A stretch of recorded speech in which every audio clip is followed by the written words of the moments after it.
চিহ্ন চিহ্নিবা হলা দেখো এইটা হচ্ছে আয়ত চিত্র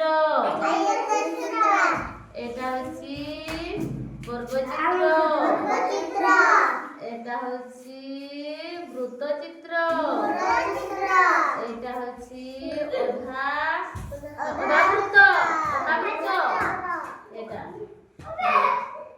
অধাবৃত্ত আর এটা হচ্ছে তারা এটা হচ্ছে তারা এটা হচ্ছে আয়ত চিত্র এটা হচ্ছে বর্গ চিত্র এটা হচ্ছে বৃত্ত চিত্র এটা হচ্ছে অধা গোলক